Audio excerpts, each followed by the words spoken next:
마태복음 21장 1절에서 11절 말씀까지. 마태복음 21장 1절에서 11절 말씀까지 읽어보겠습니다.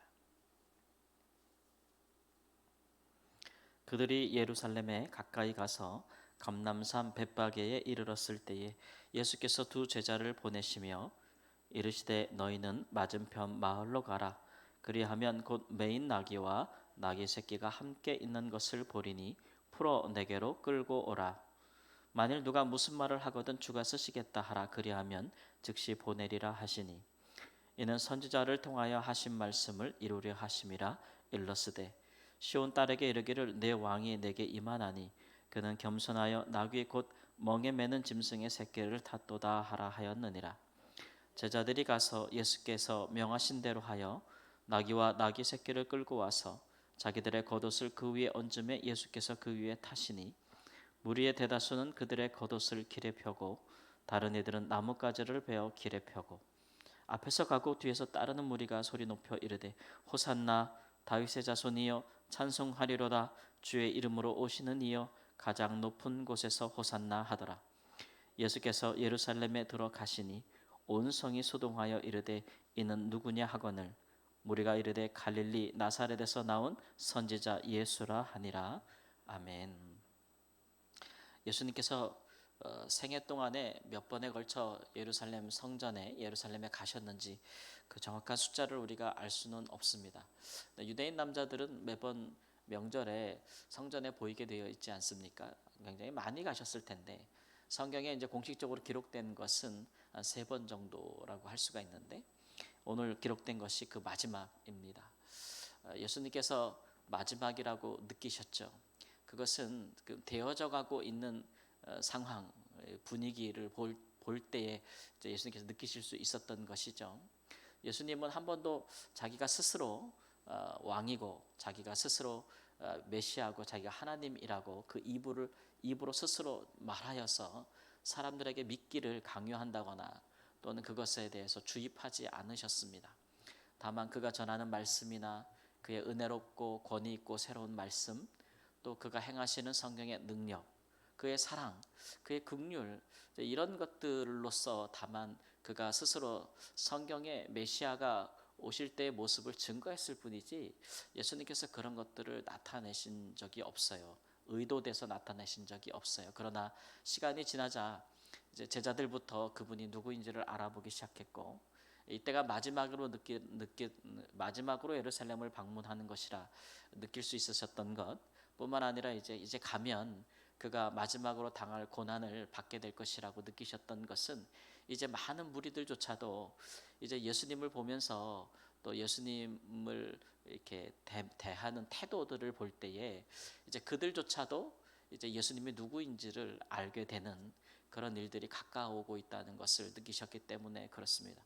오늘 본문에도 보면 예수님은 예루살렘에 가시면서 조용히 2명의 제자들에게 어린 나귀를 끌고 오라고 말씀하시고 그 나귀를 타고 예루살렘에 입성하는 것이 전부였지만 사람들은 예수님을 보면서 많은 무리들이 앞에서 뒤에서 따라가면서 우리가 1월 첫 주에 그 우리 교회의 그 주제를 보면서 이제 형통하게 하소서라는 말씀의 배경이 되었던 시편 118편 메시아 특별히 왕의 시편입니다.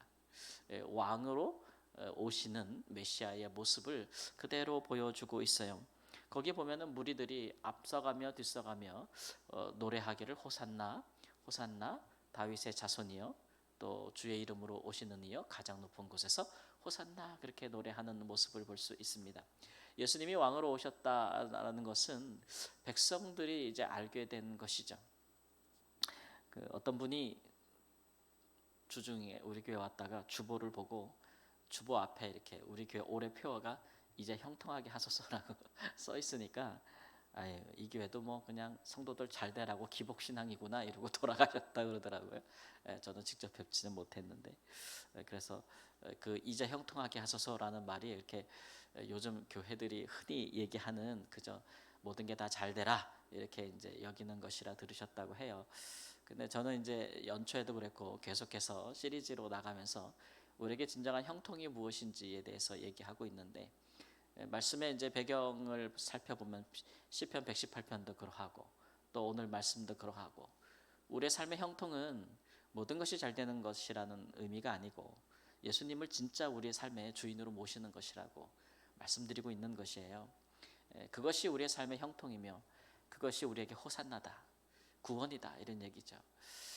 그래서 이 백성들의 입으로 말미암아 그런 이제 고백들이 터져 나오기 시작하는 것, 이것은 이 백성들의 입에서 나오는 이런 찬송과 왕에 대한 예우는 보기에는 그렇게 뭐 화려하지 않습니다.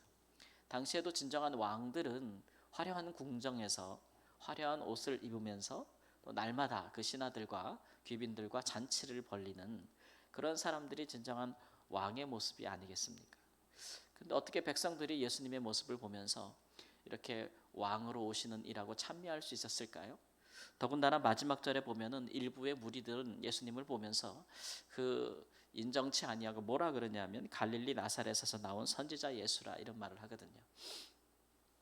이런 말들은 이제 예수님을 높이는 말은 아닙니다. 그 예루살렘이 소동하니까 이제 누구냐고 물어보니까 예수님에 대한 소개인데, 이 무리들은 이건 예수님을 약간 비하하고 조롱하는 말이죠. 우리가 알다시피 갈릴리에서 또 나사렛에서 선지자가 나올 수가 있느냐, 갈릴리에서 선지자가 나올 수 있느냐, 유대나 예루살렘이 아니고, 그런 조롱 섞인 말, 그 예수님의 어떤 그 화려하지 왕 같지 않은 모습, 예수님이 이렇게 백성들에게 칭송을 받은 이유는 그가 얼마나 백성들의 삶 속으로 들어가셨어요.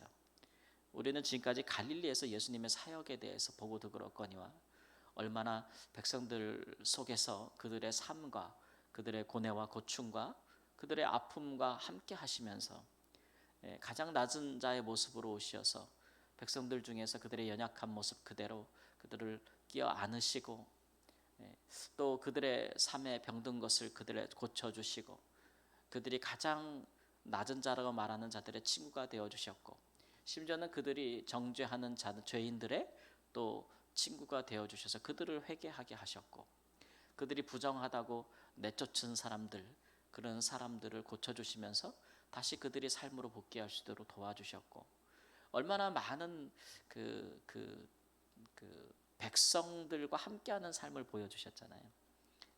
그래서 그들 가운데서 백성들이 어떻게 형통할 수 있는지, 예수님과 함께라면 그들 가운데 어떤 일들이 일어날 수 있는지, 하나님의 뜻이, 하나님의 말씀이 백성들 가운데 가르쳐지고 전파되어지고, 백성들의 죄로 말미암은 고통들이 떠나가게 되고, 사탄의 통치가 떠나가고 귀신이 떠나가고 어둠이 물러가고 빛이 그들 가운데 오고, 뭐 이런 여러 가지 정말 진정한 왕으로서 행할 일들, 지금 현재 그 세상의 왕들이 하지 못하는 일들, 그런 일들을 진짜 보여주신 분이 예수님이잖아요.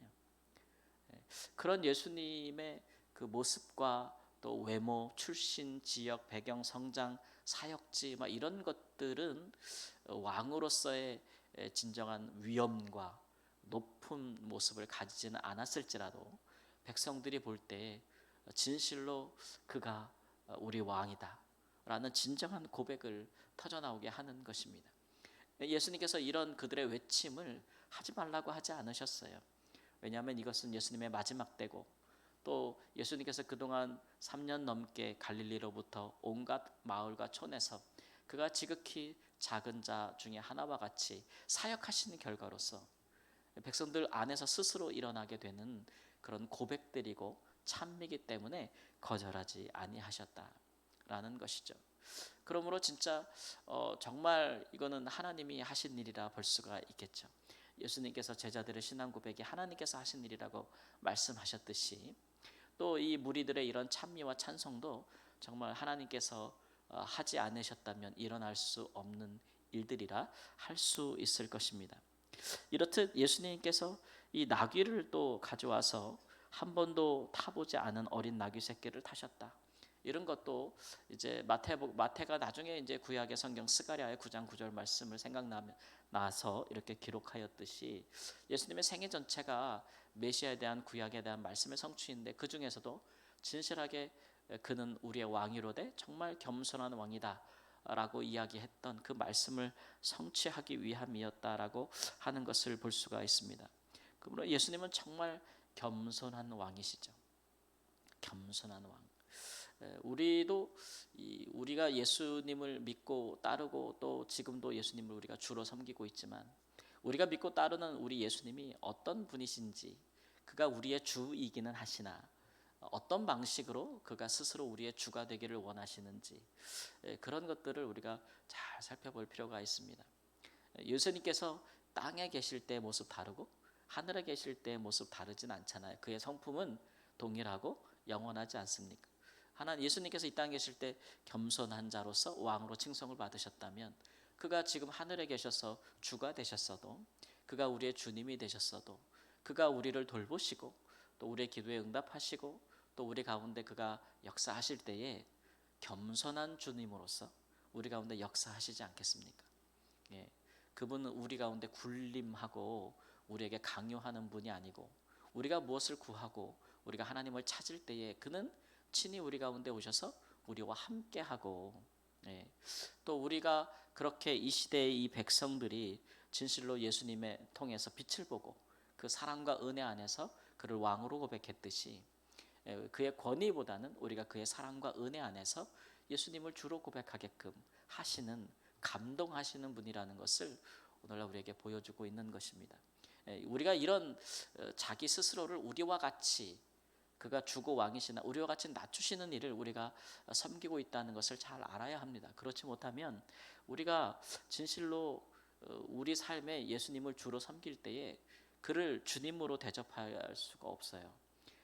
왜냐하면 예수님은 굉장히 겸손한 분이기 때문에, 주님이시라도 겸손한 자로서 우리에게 오시고 역사하시기 때문에 그런 부분들을 우리가 잘 볼 수 있는 눈이 있어야 되는데, 우리조차도 굉장히 외식적이고 화려하고 또 사람에게 보이는 것을 좋아하고 허례와 허식을 사랑하며 우리가 이런 것들에 대해서 눈이 떠져 있고 겸손을 볼 수 없는 사람이라면, 우리가 예수님을 그가 주로서 우리를 인도하시고 있다는 것을 잘 알 수가 없습니다.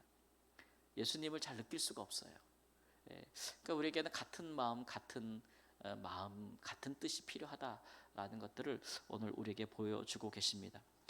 당시에도 예수님의 겉모습을 보고 똑같은 하시는 것을 보면서 어떤 이는 나사렛 갈릴리에서 온 선지자라고 폄하하였지만, 그러나 정말 그들이 보기에 어리석어 보이고 어린아이 같아 보이는, 나중에 뒤편에 가보면 알겠지만 젖먹이 같이 어리석어 보이는 백성들은 그러나 순전한 마음으로 예수님을, 그 사랑과 은혜를 받아서 진실로 그를 왕으로 영접하였다는 사실들을 우리가 보면서, 오늘날도 우리가 하나님 주님을 대할 때뿐만 아니라 사람을 대할 때도 진정한 권위, 또 진정한 우리의 그런 인정들이 어떠한 모습에서 오는가, 이런 것들을 다시 한번 잘 생각해보고 우리 주님처럼 우리도 겸손한 자로서 우리의 삶을 자리매김하고 또 우리 주님을 겸손한 주로서 영접할 수 있는 그런 겸비한 사람들이 되기를 우리 주 예수님의 이름으로 축원합니다.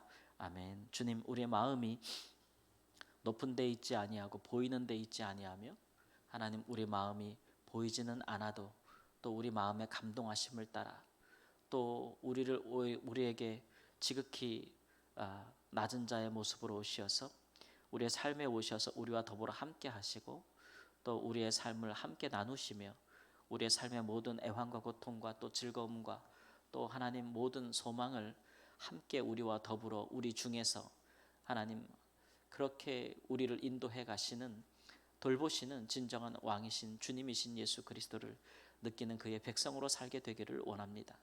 아버지, 우리에게 베풀어 주시는 사랑과 은혜를 생각하고 하나님 주님을 늘 우리 가까이, 또 가까이 그분을 모시며 그의 앞과 뒤에서 그를 찬미하는 삶을 살 수 있도록 그러한 하나님 눈을, 또 그러한 태도를 우리에게 허락하여 주시기를 원합니다.